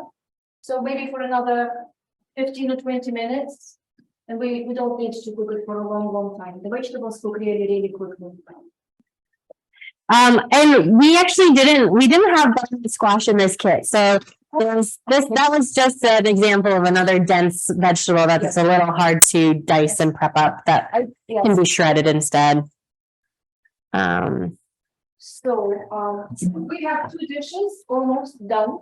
Yeah. Pirozshki are sitting and just waiting in the warm oven. How are your pirozhkis? They should be you probably should take a look now at them if you haven't already looked. They should be, yes, they should be getting close to, if not already done. And is this Just going. is okay? It's okay. Okay. And now we will, this is our last dish. It's going to be buckwheat with mushrooms. Oh, the smell is so good. Should we keep them in there? Keep them, Keep them warm? No, yeah, the warm pirozhki is the best. Yeah. If we get in, it's a totally different dish. You have to keep them when they are still really warm. Mhm. And people add a little bit of butter on top of them. Ooh. One other question. So we're gonna keep the parsley, the dill, and on top of the borscht when it's going to be done. Okay. It's just you don't cook the herb. it's just a garnish. It's a garnish that will go on top of it. You can even put a little bit of parsley there too. Mhm. I was using the parsley for buckwheat. And the buckwheat, we need to have boiling water again, Okay. or yes, Hot boiling water. or just hot water. Okay. And then we need to have a separate pot. Okay. So another pot for our kasha or our groats or buckwheat. So just like a small saucepan. Smaller saucepan. Like this? That one, yes, that one will be very good. And we have probably, did you measure this? We probably have 1 cup. That was 1 cup. So everyone has 1 cup. So just like with rice or with any other grain, you have to Move measure. this over here. That's okay. Yes. You have to measure really well the amount of buckwheat and the amount of water, because otherwise it might become, the water will be not absorbed fully. If it's not enough water, then they will be undercooked. So you need to have exactly 2 cups of water on 1 cup of groats. So when we are going to have boiling water, we can do that. And you said that I put in the recipe that we can use broth. You can use another broth, or you can just use hot salt. It really doesn't matter. It's a personal preference. When broth, of course, adds a little bit of flavor and a little bit of saltiness to the dish, but I just generally use just boiling water. Okay. And then salt the dish myself.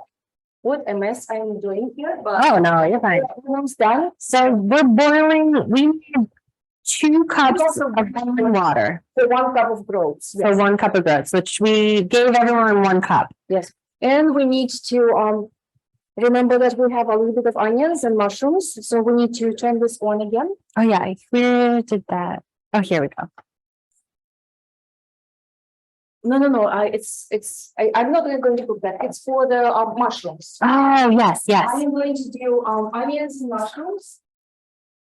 It's a frenetic pace actually to be doing 3 dishes at the same time, but it's I just wanted to show how it's really an easy kind of thing to cook, and it just tastes really really good. And I usually don't cook 3 at the same time. So we have here like a leftovers, for example, leftovers of those fried onions here.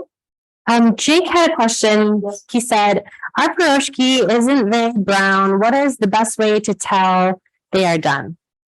They will Just become- color? Just continue. Yes, maybe Fine. this one is not the cooking at the same. Some ovens are a little bit different. So I would continue cooking them Okay. until they become yellowish. Okay, yeah. I don't know how to describe this color, but it's Yeah, approximately that color. like a light tan, yeah. So the last dish is the mushrooms and the buckwheat. So they need 2 pans technically. They need like a saute pan So they and and the pan and- and buckwheat. so if they didn't have something like that, they could technically start with the onions, a little butter, and mushrooms, or So this is the pan for doing onions and the mushrooms. okay, so you put like another tab of butter, the onions that we cooked previously, and you chopped them up a little bit, Yes. and then we're just gonna dice or slice up Slice up all those mushrooms all the mushrooms. and put them in here. Okay, And then and then you've got the buckwheat sitting in this waiting for the boiled water. pot, waiting for the water. Yes. I I know. usually clean the mushrooms like this. Should have done it before. That's then I okay. wouldn't, and then I slice them like this, So you cut them in half and then and then I put them on the slice them. and slice them like this. And they will go into this frying pan. Also, the onions are already caramelized a little bit, and the mushrooms don't really take a long time to cook, maybe 10 or 15 minutes. Okay. And our buckwheat is also going to be done. Our water is boiled. Our water is boiled, so we are going to put boiled water into buckwheats. I'm just going to stop this for a second and put exactly 2 cups of boiled water into the buckwheat. And then if you use the broth, then you don't need to salt it. If you don't use the broth, If they wanted to use the rest of it, yes, you can add it here. rest of the broth can just go in. Do we want to Yeah. add it? I you got want you a to, yes. spoon. Then it means that we don't have to use any kind of Salt. salt for it, and it will give it a little bit of additional flavor.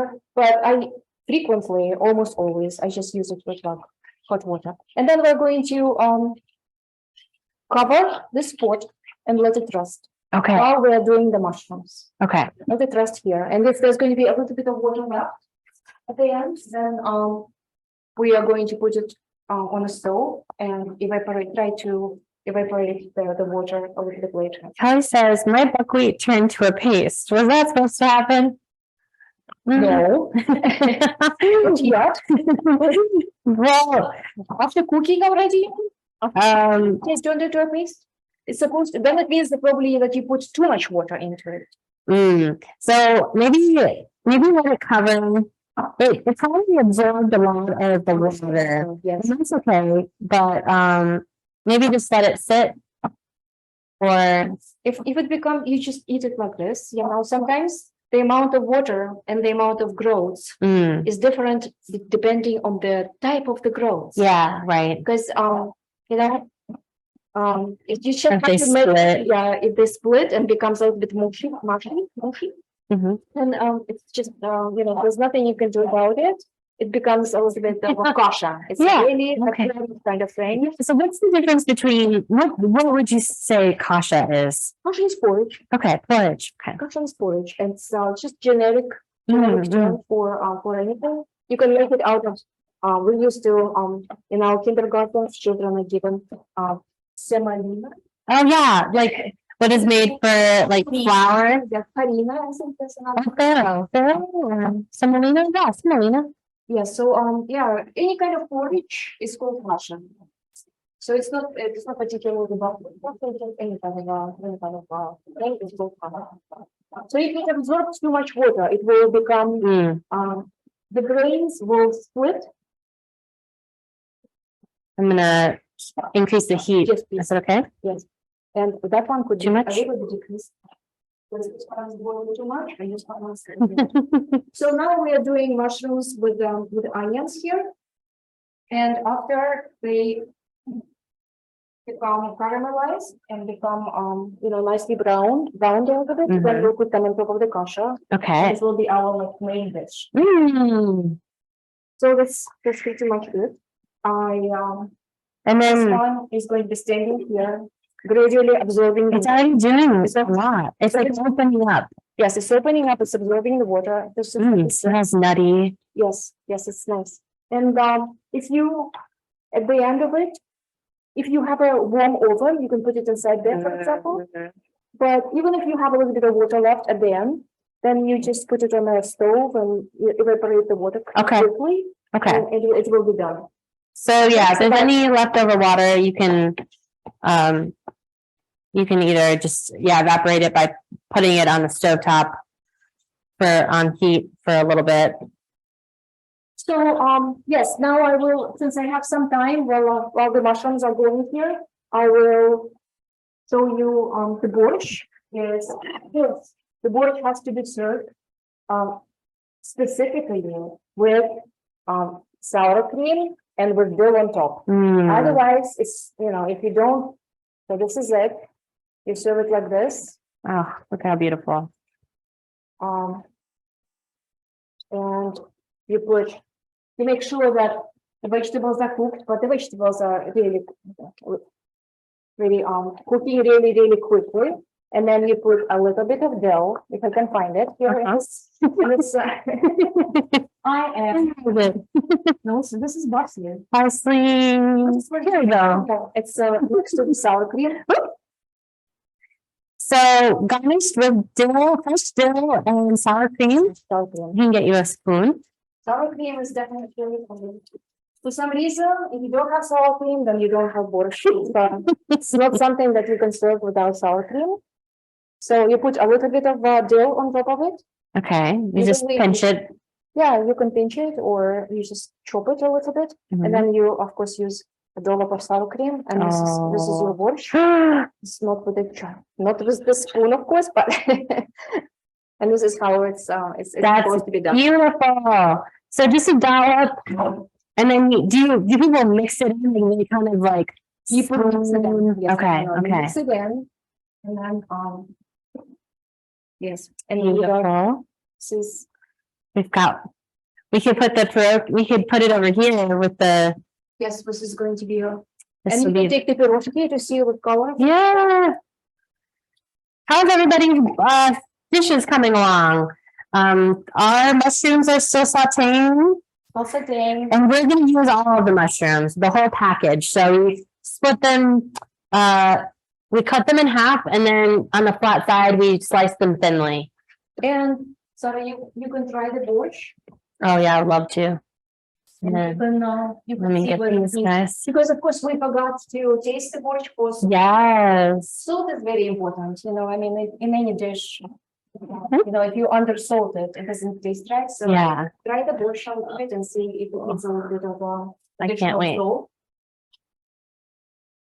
But it's supposed to be sweet and sour and full of vegetables and flavor of the vegetables. Oh my gosh, so good, so It's- fresh. I think the salt is perfect. It's What do you think? It's because I don't know, I didn't try it yet, but Try it. usually if you use the broth Mhm. adds a lot of Oh, and that sour cream. It's perfect, right? It's perfect. It's a perfect, vegetable soup with, so many different vegetables inside it. Beets, carrots, cabbage, pepper, everything. So it's this. I feel like my body, whenever I eat beets and carrots and onions and like in any type of soup, I feel like my body just feels so much better. Yeah, yeah. But in borscht could become a cold dish in summer. Actually, this is a winter vegetable, so mostly beets. But it could be cold. But it could be cold. Okay. In summer times, people switch over to cooking cold, and not this recipe, but they change the recipe a little bit. They just do beets. Yeah. And they just put chopped vegetables, and they put cold beets, shredded beets in a boiled beets. and then they put that on top of vegetables. It's just a totally different dish. Ooh. So this one is going slowly, but it has to become caramelized. Just the mushrooms have to be soft, and we need of course to salt and pepper this. Because mushrooms have absolutely no taste if they are not salted. Yeah, they need to absorb. We can absorb some salt and put some pepper, and we can put parsley on top of this dish. Ooh, how much parsley? Like, will you kind of chop it up, or just put the sprigs in, or? No, I will chop it. I will chop it and put it on top of the kasha and the mushrooms. Beautiful. And then after we can check again. You see, almost no water is That's left. great. It's possible that this particular type of groats becomes mushier than because it depends on the brand of the type of the buckwheat that. Yeah. It's halfway done. Is it? Yeah. So how do you know? Because you're looking for it to not be crunchy, or? It has to be soft, and this one is a little bit crunchy. Okay. So I would. Okay, I see. You see, it's a little bit crunchy, but it's already halfway soft, right? So oh, such an interesting flavor. Really nutty. it's really, really nice. But we need to put it on a very small temperature to evaporate the rest of the water from the pan, Okay. and also to let it cook until it becomes soft. Okay. It has to be soft, of course. And do you think these mushrooms are done? I could use a little bit more Yeah, we can turn this one on. of mushrooms, and then we'll do parsley. And our final dish is just going to be buckwheat with And do you stir the buckwheat and the mushrooms together, or do you just place the mushrooms and onions on top? I place the mushrooms and onion on top, but you have to fluff. Okay. When Just you like do rice. please you fluff it, yes, with a spoon or a fork at the end, and this is your dish. And then maybe like half the package of parsley, or all of it? Also personal preference. Some people absolutely love parsley. Some people, I would say this is enough. Maybe 2 or 3 spoons. How much spoons is this? Do you know? I would not know. Say maybe like that's like a quarter cup. Quarter cup. Or It's quite a maybe half cup. quite a large amount, and we're going to put it here. Alyssa had a question. Should we use garlic in the onion mushroom dish? We didn't, but Yes, if you add garlic to it, it's also going to be tasty. I usually don't. I only use the garlic for the borscht. But if you put some garlic here, you see how nice caramelized. So nice. So I think we can probably stop cooking this already. So you added probably half a bunch of the parsley, chopped it up, and then just added it in with the mushrooms and the onions that were already going. Yes. And I love that you cooked it a little bit, because sometimes I add it fresh, but I think it's really nice to have it cooked, It becomes softer. Yeah. And it only cooks for 1 minute or something like that, and just leaves here and waits for our buckwheat to be done. Okay. And we try it. Test out your buckwheat. Oh, there's no water left. There's no water left. You see? Okay, that's So you great. just flop it like this Okay, with a spoon. with a spoon or with a fork. Should I turn it off? Yes, you add the last piece of butter if you Oh, have it. nice. I need leftover butter. Huh? Any leftover butter that you have, you can add into this. Okay. And I feel that it needs a little bit of salt. Mhm. And so this is So as your buckwheat is mine also is turning into mush. Do you see it? yeah, it's split open. It's a little more starchy. Yes, it's mushier or Mhm. mushier. Mhm. Yeah, So, yeah. then it's supposed to be, but I think it's the type of the growth. It's Yeah. not because we're cooking something wrong or something. It's just different steps and Mhm. different produce different results. So And you just added a little salt, a tab of butter. a little bit of butter and a little bit of salt, depending on your taste, and then you serve it with just with a little bit of mushrooms and parsley, and this is our That's last so dish. beautiful. You close it, even if it's a little bit undercooked. Uh-huh. It will you leave it like this Okay. in a warm stove. Mm-hmm. It will gradually become softer and softer and softer. Okay. Okay. Gorgeous. Have you tried any of them so far?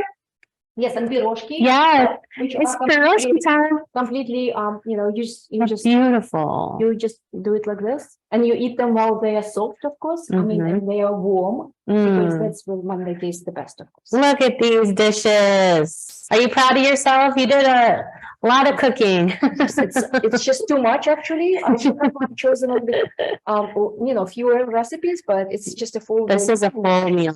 It's a full meal and a snack to have to take with you. So, I've got to try this. yes. Pirozhki Oh my gosh, yum. yum. Just Maybe a little bit more salt. Would give it it's a little good. bit better, but it's good. It's warm. It's Comfort. comfort food. Yeah, that's absolutely. The egg. And with the dough that we have, which is already pre-made for us, it's an easy thing to make. Yeah. If you have mashed potatoes left, you just take the you take mashed potatoes and with a little bit of mushrooms and you put it inside In the pierogi? in a pirozhki and Pirozhkis? and it's just another That'd be a great. Yeah. Kelly says, it's all delicious. The pierogi is very tasty, says Janet. Oh, you guys, I'm so happy that you all joined us today. Thank you. Putting a little bit of butter here. Oh. It melts Yeah. inside because it's hot. Mm-hmm. It will melt inside it. People of course eat butter. A little butter. Oh yeah, I would love that. Yeah. But even without that, it's just still when you eat it hot, it's really, really tasty. So good. You did a great job. Thank you. Thank you, Marina. Lots and lots of food. Yeah. Sam says, Borscht is so good. Waiting for you. We need a lot more dill here, of course, but Thank you. thank you so Thank much. you. Questions or things you want to say to Marina? We're absolutely welcome. Yes. Welcome to join in. I just want to say that I'm sorry it was a frenetic pace and too many dishes at the same time. But I just wanted to show you it's easy, it's healthy, it's a very nice meal. You can have a meal for the whole week. Yeah. Yes, I know. You said you have a week out for success. Oh, you dinner and you have 2 dinners for this weekend. Jacob says yummy with a smiling face. Alyssa says thank you. Thank you so much. Jamie says thank you. Linda says love, thanks so much. Elizabeth, wonderful, thank you. Alyssa says would love to take another class from you, maybe desserts next time. Thank you. Yeah. Oh, thank you guys so much. And we're happy to share the recording. You're perfect. Yeah, perfect time. Right? 12:58. That's wonderful. Yes. So we'll share the recording for folks that weren't you're welcome to share it with any friends or family.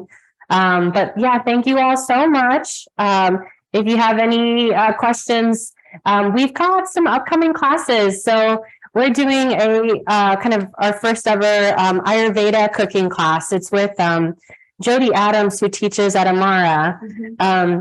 And she's a licensed Ayurvedic specialist, and she's going to be kind of going over, different spice blends, their health benefits, and then we're going to be making kitchery and sweet potato, and there's a kind of a traditional like spring reset dish that she's going to teach. And so we're going to be working with a lot of different spices and lentils and other things like that. So that's on our website. That's for Saturday, April 1st. And then Paul Young, we're about to set up next week his summer series. He's going to be doing French in-person classes. Those sell out pretty quick. And then we also started to do cocktail classes. So that'll be fun. But any last questions before we go? Thank you all so much. Enjoy. It's been a pleasure. Yeah, enjoy your meal. Jake and Sam says, I'm in class, not too fast at all. We learned so much. Whoa, the Pirozshki is incredible. So glad. And I'll work on maybe some sort of dessert or a future class with Marina. That would be great. Reagan says, thank you. This is wonderful. Jake says, I fully endorse Katie cocktails. Yes, Which is a person. I need one. Okay, guys, we'll let you have the rest of your weekend. But thank you so much for joining us. Really appreciate it. We'll see you another day. Oh, we've got a couple folks. Let's see. Oh, so good. Oh, I'm so glad. Okay, you guys. See you soon. Thank you. Bye. Thank you. Bye.